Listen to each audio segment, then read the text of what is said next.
Welcome to online geography classes for class 10. This is the third class and I have already explained about the resource and various other things related to that. Sustainable development and resource planning is the topic for today's class. There are many sub-points under this topic that I am going to discuss today. Number 1 is the principle of the sustainable development. Number 2, the International Earth Summit. Number 3, what is Agenda 21? And number 4, need of resource planning. Now, in the previous classes already I explained that when we develop the resources, there are many problems that has been evolved out. Due to overexploitation, due to excessive utilization, due to indiscriminate utilization. So, a concept has been developed that is sustainable development. Now, I'm just going to explain the definition about the sustainable development. What is it?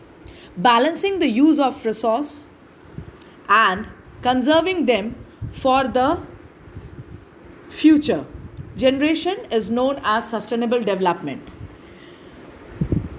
Now, what does this indicate?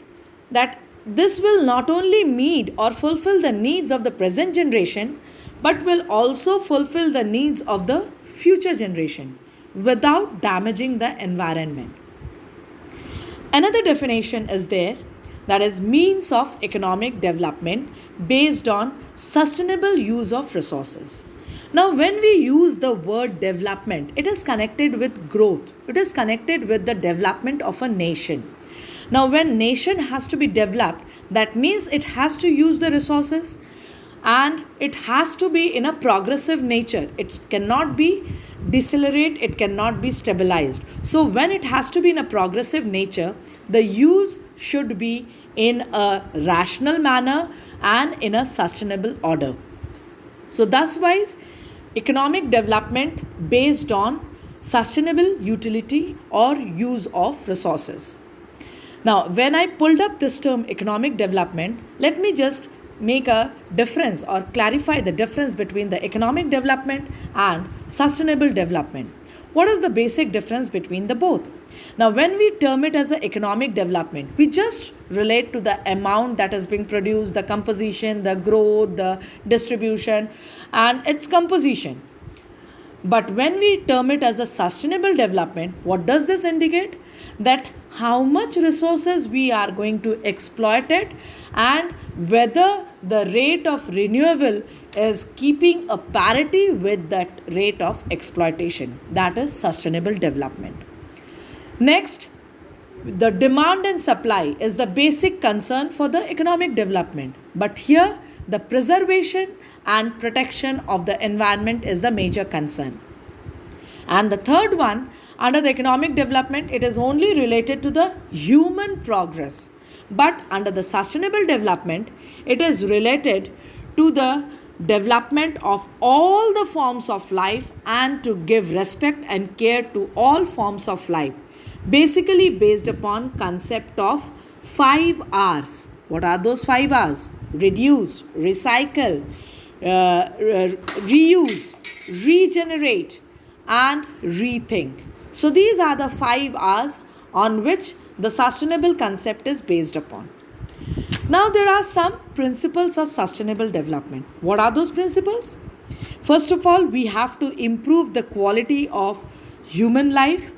Secondly, there are so many resources that is present on the earth's surface, but due to our greediness, many of them are going to reach the verge of extinction. So we have to conserve those diverse resources.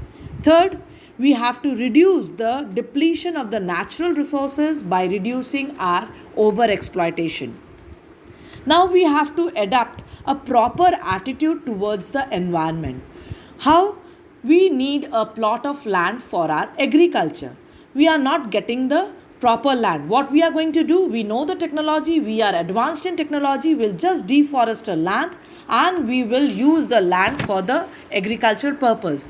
But we will not think of it that when we are going to deforest that patch of land, many resources are getting destroyed, getting depleted.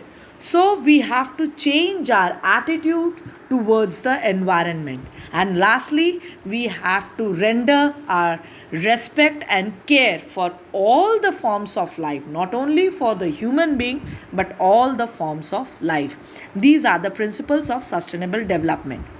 Now, based upon these principles, a international meeting was held out in Brazil in the year 1992 in the month of June, and the place was Rio de Janeiro. This was the first international Earth Summit that took place over there to solve the problems of the environment globally, to protect the environment globally, where there should be mutual responsibility. They should share their responsibility to continuously preserve and protect the environment and to solve the problems that has been evolved out due to over exploitation of the resources.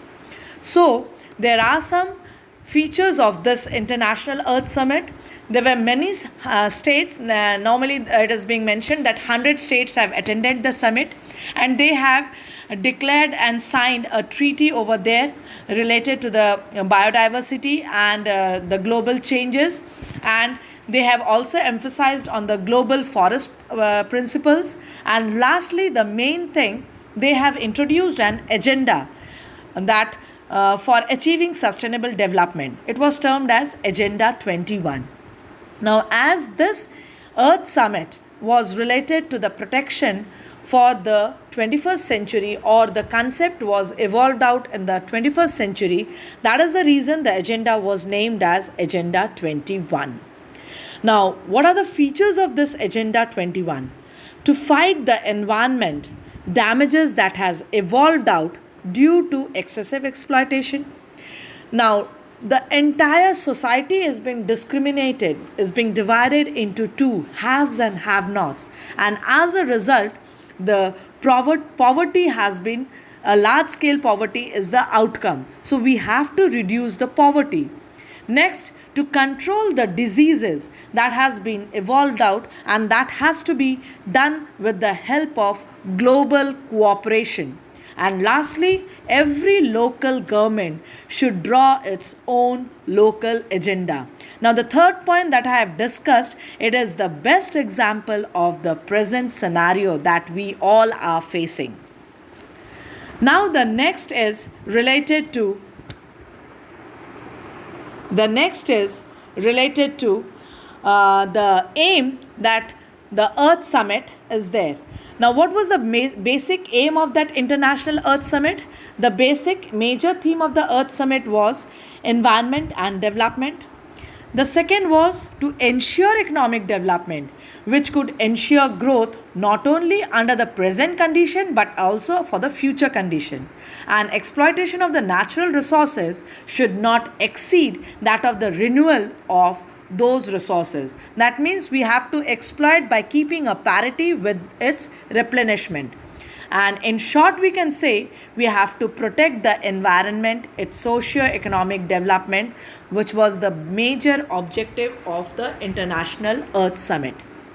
Now, as we can see, the resources are not evenly distributed. Some of the resources are ubiquitous, but most of the resources are localized. So, thus wise, a concept has been, or a strategy has been evolved out, that is termed as resource planning. First, I'll discuss about that why there is a need of resource planning. Or first, I'll tell about what is resource planning. Now, resource planning means it is a technique, it is a strategy where we have to use the limited resource that is present in our region, and that we have to keep a balance with the development of that region. That is resource planning. Now, why there is a need of resource planning? The need is due to because the resources not evenly distributed, because our needs are not same, our needs are diverse, because we have to prevent the misuse and the overutilization, the excessive utilization, because we have to restrict the division of the society which has been let out due to the excessive utilization or excessive resource development. And lastly, we have to keep a balanced development. We have to reduce the imbalance of the regional development. We have to develop the region in a balanced manner. That is why the resource planning is needed. Now, there are some stages through which the resource planning passes through, or there are some steps the way we can do the resource planning. Now, as I said, all the region does not endowed with a same type of resource. There is a diversity of the resource. So what is the first step? We will identify and we will make a list of the resources that is present across the country, regionally, locally, and then we will make the map, we will do the survey, and will use some quantitative techniques to keep it in a record in a form of a data. Second, we will evolve a plan and a structure with the appropriate technology by which we can use those resources in the institution following some developmental plans. Now, how can we do this? Every region is having its own resource. So, every region will make their own resource planning. That region will come to the state level, then it will go to the national level, and as a whole, the country will get its own resource planning. So, it is a divisional work from a local level to the national level. So, this is related to the stages of resource planning. Now, I have given some question based upon this. What is the need of the sustainable development? Explain with the example from the Indian state the need of resource planning. I'm just giving one example. Now you can see that Rajasthan, where there is scarcity of water resource. But if we move to the northeastern part, which is the heavy rainfall region of the country, so it is having the abundance of water resource. So we can do this planning where the scarce region can get the resource from the resource which is having the region which is having excessive resource. Similarly, there are other examples also. So you will follow some examples to explain the need of resource planning. Lastly, how can we eradicate the irrational consumption and overutilization of resource? Then how can we stop this, or how can we solve this problem of irrational consumption and overutilization of resources? So please try to write the answers, follow the topic, and thank you for following today's class.